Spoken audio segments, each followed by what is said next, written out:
কাগজে কলমে প্রথম শ্রেণীর পৌরসভা হলেও খানাখন্দে ভরা এক একটি সড়ক, ভেঙে পড়েছে পৌর এলাকার ড্রেনেজ ব্যবস্থাও। সামান্য বৃষ্টিতেই তৈরি হয় জলাবদ্ধতা। দিনের পর দিন এমন বেহাল পড়ে থাকলেও দেখার যেন কেউ নেই। ভাঙা সড়কে মাঝে মাঝে কিছু সংস্কার করা হলেও 2 সপ্তাহের বেশি যায় না। এক সময়ের প্রশস্ত রাস্তাগুলোর পিচ উঠে দেখা দিয়েছে আগের চেয়েও বড় গর্ত। এতে প্রতিনিয়ত ঘটছে দুর্ঘটনা, নষ্ট হচ্ছে ছোট বড় যানবাহনের যন্ত্রাংশ। এমন কোনো পৌরসভার রাস্তা যে ভালো আছে আমরা পাচ্ছি, তারা ইউনিয়নে অনেকটা ভালো। কেন তাহলে আমরা এত ট্যাক্স দিচ্ছি, দিয়ে তাহলে সেটা কী করছি না, ইট ছড়কি দিলে একটু চলবে, তাও নাই। এক একটা যে ভাঙা ভেঙে ভ্যান রিক্সা অবস্থা খুবই খারাপ।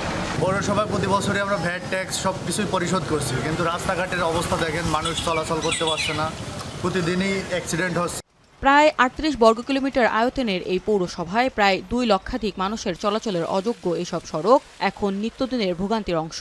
শুধু তাই নয়, অপরিকল্পিত ড্রেনেজ ব্যবস্থায় সামান্য বৃষ্টিতেই পানি উঠে পড়েছে বাসাবাড়িতে। জায়গাটার জন্য খুবই জনদুর্ভোগ পথ হচ্ছে আমাদেরকে।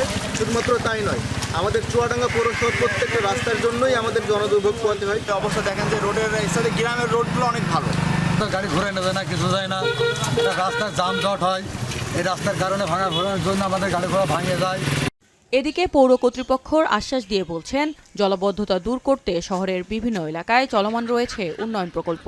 ইতিমধ্যে টেন্ডার করেছি, সেই কাজগুলি সম্পন্ন হলে আমাদের এই জনদুর্ভোগ যেটা এখন চলমান রয়েছে সেটা দূর হবে।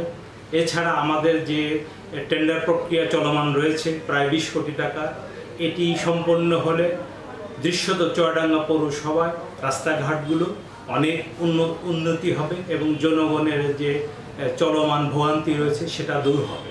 দ্রুত সড়কগুলো সংস্কার করে দীর্ঘদিনের দুর্ভোগ নিরসনের দাবি পৌরবাসীর। এখন চুয়াডাঙ্গা।